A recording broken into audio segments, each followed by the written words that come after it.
Hey, Jonathan, how are you doing? Good. How are you, Rebecca? I can't give you a hug, but we can elbow bump. Yeah. Hey, so Jessica, how are you doing? I'm doing good. Do I get an elbow? Yeah, you get one too. Oh yeah. Look at you. Yep. Little baby. All right. Is it a boy or a girl? Having a boy. All right. Oh yeah, I'm excited. So good to see you. It's good to see you too. Thanks for In case you're wondering, we are at the Harvest House Coffee House on 2nd Avenue in Columbus, Georgia. And this is Faces and Places. And thank you guys for joining us today because we've got some exciting things to tell you. Stick around.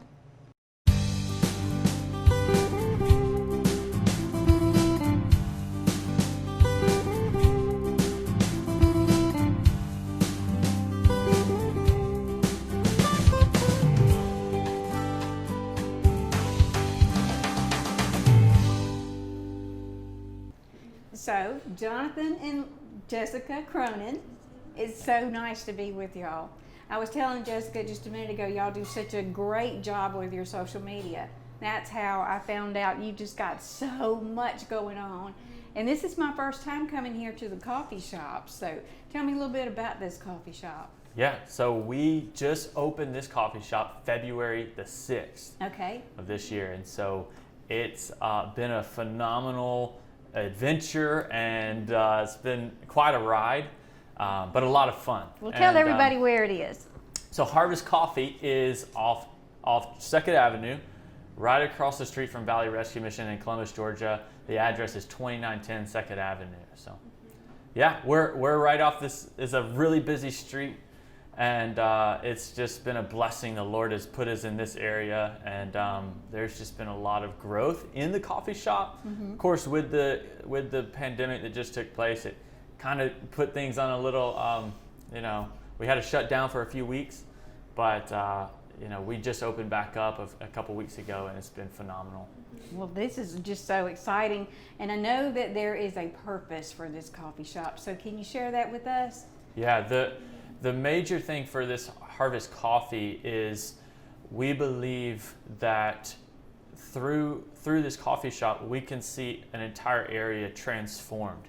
And through people coming in and just experiencing the community, experiencing the presence of the Lord, we can see transformation. We see a lot of people come in just from this area, and then we also have a house of prayer that's right behind the coffee shop.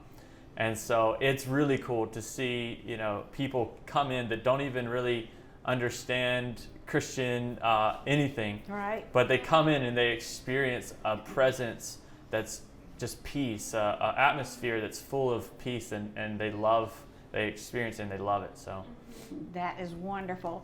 Well, I know there is an amazing backstory that goes to the decision of opening the coffee shop. So tell me a little bit about how you got started and what you do in this organization. Yeah, well, when we got the building in 2 years ago, so that would have been 2018, we basically felt like the Lord was already sharing with us that he wanted to start a coffee shop, and that it would be a place of community and a place where people would experience the presence of the Lord. And we kind of put it on hold. Andrew, the founder of Take the City, had this huge dream for it, and we ended up kind of having to put it on hold for now until we really felt like the Lord said, now's the time. And so, a couple of years later, which would have been last year, we actually began just sharing it a couple of times, just in light conversation with people. And in one of the meetings, somebody said, I want to help get that started financially. And so it was just like, and then more people came in, more people started saying, yeah, I want to help with that. I want to help with that. And all of a sudden, out of nowhere, God just started birthing this thing. And then he just gave us more vision for it. And the people started coming in. Like I said, we actually started the house of prayer, and we felt like the Lord said, that's supposed to be the center focus of the entire ministry. We have a lot of things happening even in this area where the coffee shop is. We have a lot of outreaches happening, a lot of Redeem that is focused on helping ladies out of trafficking and the safe house and things like that. But we really felt like in the midst of all that, what's the most important thing we could possibly do? It's prayer, and we believe that's supposed to be the center. And so this was a way for us to be able to bring people in to experience that, and then out of that, everything else thrives. Everything else just flourishes and grows. And so it's been, that's kind of the start of it all, and what's kind of taken place since then. But yeah. Well, when I met Andrew Chalmers, he came to my office when I was the event coordinator for the city of Phoenix City, and we talked about doing the Take the City revival at the Riverwalk there at the amphitheater. And Andrew sat down and just started telling me his testimony, and of course we got right behind that as the city, because the amphitheater was such a beautiful location to do it. But it was also, we could see that it was not just about having a revival, it was about incorporating so many different ministries and different churches and people from all kinds of walks of life. And for the first time, we were going to have this just showing of God here in this area, where we hadn't seen this before in this way. And I was so excited about it because it was a brand new thing, and it just grew and grew and grew. So on the Take the City thing, tell us a little bit about how Chick-fil-A stepped in and helped, and how the different churches helped put that together. Yeah, the Revival on the River. Yeah, so Revival on the River first started in 2015, I believe, and basically, it was just a dream that Andrew had, and he basically felt like the Lord was saying, put on a big event with churches coming together. He went to go rent the place that he felt like the Lord was calling him to rent, which was the Phoenix City Amphitheater. And it turned out that day that was only available was already reserved by another church. And he didn't know that, but he basically asked who it was, and the people said that, I think that you should try to call them. I don't know what they're doing with that time, but I think you should try to call them. And so sure enough, he calls that church, and come to find out, the exact same thing that Andrew wanted to do on that day, they were wanting to do. So it basically was a God connection where they were saying, that's exactly what we want to. He basically starts calling people, and connections started happening, and Chick-fil-A got involved through just one of the operators here, and Chick-fil-A pledged that they would donate the first 3,000 meals to the Phoenix City Amphitheater, basically for a gospel crusade. And it was just a crazy success from the first time. So they had activities for the children. They had something for the whole family to do. Chick-fil-A showed up and gave away the meals, like you said. They had praise and worship music that was just over the top. And I don't think people really expected it to be that good, especially people who'd never really been to a church before. And to bring the church from inside the walls down to the amphitheater was just such an amazing experience. And I think that people who've never been to church before were able to come there and experience it. So it was really phenomenal. But the thing that's so exciting that I wanted you guys to hear about is how this just snowballed, and how God just kept on just rolling it into one more thing. And now y'all have this just massive ministry going on. And I want to commend you both, because I know that you've given your lives to do this. And you have your dedicated staff here at the coffee house, and I'm sure you've gone through a lot of changes because of the pandemic and because of a lot of other financial things going on around us. But y'all have persevered, and this is just such a beautiful place. Thank you so much. We're so excited because the community has just rallied around the coffee shop and just come together. And so I think that's one of the most inspiring things to me is the fact that so many people has just stepped in and said, I want to support this. And really, it's a nonprofit coffee shop. Every bit of the proceeds goes to help our community and better our area and give out food. During the pandemic, we were able to put emails out and just ask the community for food to give to those who are in need during this time. Those who have either lost jobs or just whatever being affected by the pandemic. And people started coming in and just donating food, and then volunteers and staff from Harvest Coffee was able to pack those boxes and just start going out and giving them out. And so it's been a really fun journey, and we're excited because it's just continuing to grow and evolve. So, but because of the people in the community, like you said, there's hundreds of churches involved. It's not just us, or it's not just one or two churches. It's many churches coming together, because even though we may have a few differences in opinions towards whatever, we all can unite under Jesus and the fact that our community needs us to work together. Right. And so, and take, like I said, taking the church, out of the walls, and then when y'all are connecting together, and everybody has their different talents, they have their different resources, they have different facilities, they have different transportation methods, they have different music, and you combine all of that together, and it's just a beautiful thing. Exactly. And to have you guys and then the other people that are organizing all this together and making it happen is just amazing. Yeah. It's incredible. And I think it's really the image that God wants for the body of Christ is every nation, every tribe, every tongue coming together and loving Him and loving people. It's a beautiful image. I mean, we're going to do that in heaven, so might as well do it now. Yay, that's right. Well, tell us a little bit about some of the spin-off ministries that's happened, and then we'll go into a little more detail about that, because I want you guys to know the story about how these things happened, because this is not just an idea of, well, let's just do this. This is a lot of work. This is a lot of prayer. This is a lot of sacrifice. And then the rewards are just so amazing. So that's another show in itself. But what I want them to do is just tell us how many different ministries are going on and how many hats you're wearing, Jonathan. Yeah.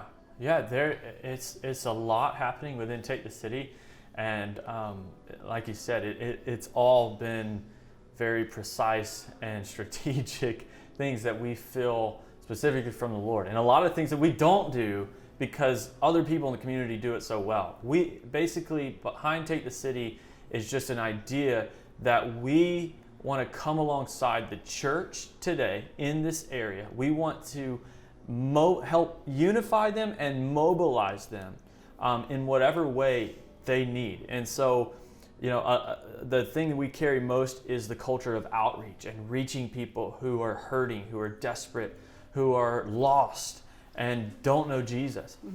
And so that is the core DNA of Take the City. And so everything we do is from that place.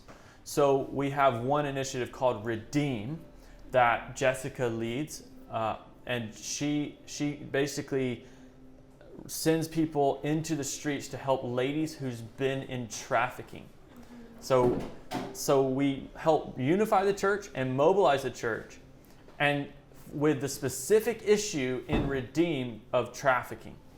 And so we bring volunteers together, and then she can share a little bit more about that. But there's a safe house for ladies who's been in trafficking and things of that nature. Yeah. Really, we just want to encourage women in the body of Christ to catch the heart for women that are broken, that are in addiction, prostitution, the strip clubs, trafficking, kind of every area of the sex industry, because trafficking is such a new term, but there's so many things that lead a woman into that life many times, and often I would say about 99% of the women we've worked with personally have been trafficked or abused as a young child.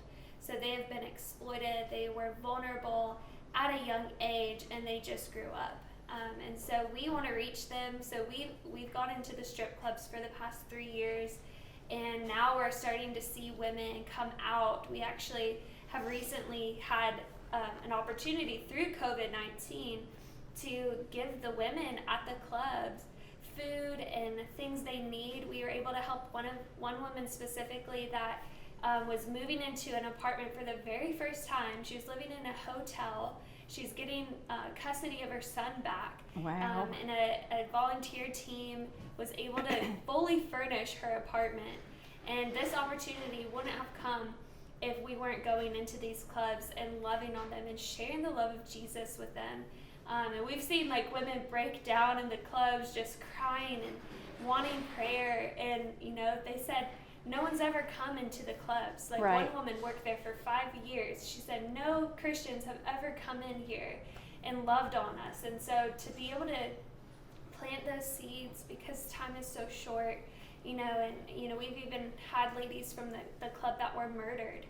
And there was a case, her name was Jerica. Her and her 3 babies were murdered. But we were able to share the gospel with her before then. And so we know that time is urgent.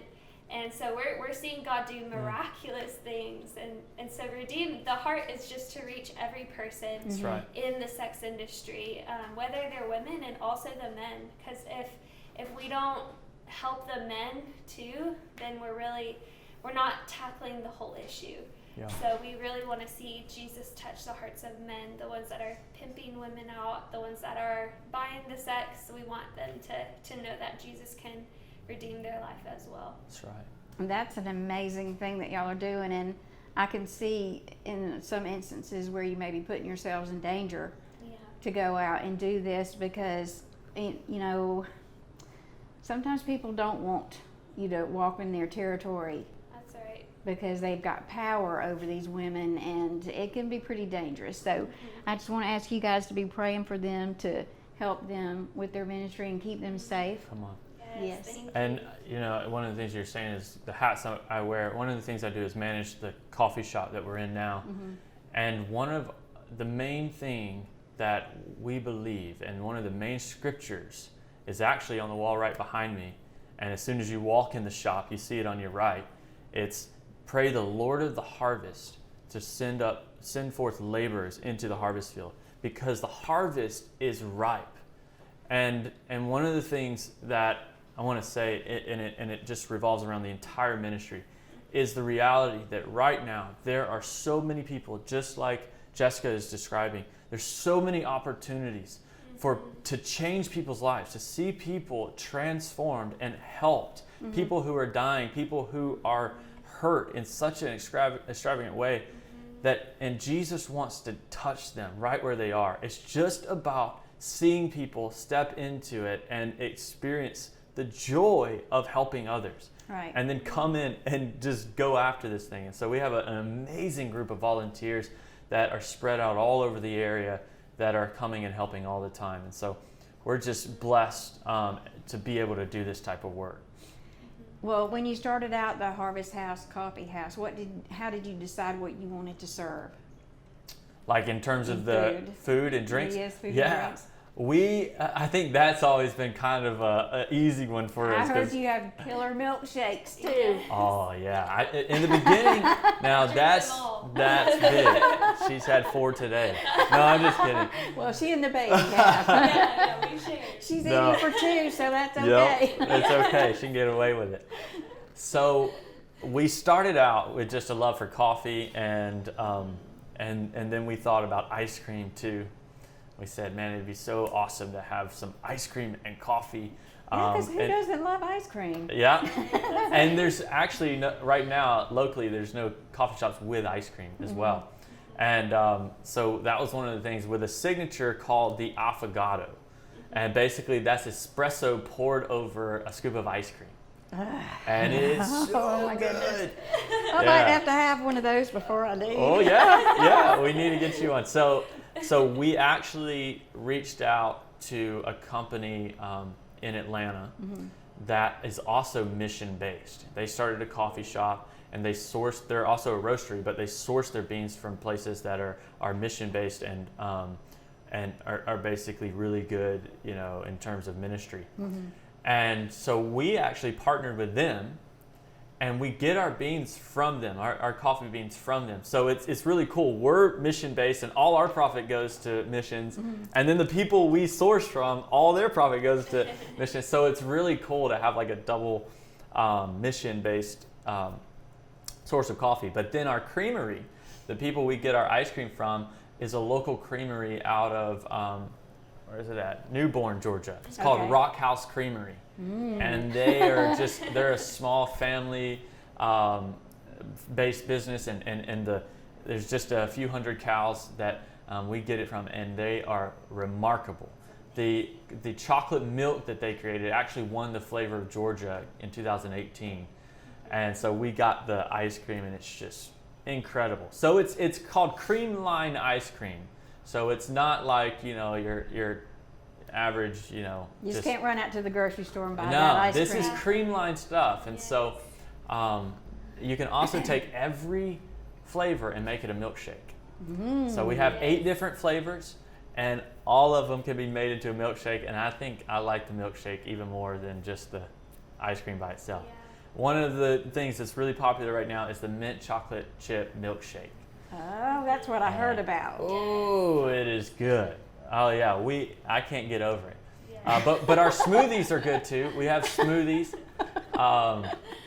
Yeah, maybe I'm the biggest fan of Harvest Coffee. So you have coffee, and you have milkshakes, and you have smoothies, and you have wonderful fellowship and a beautiful place. Yeah.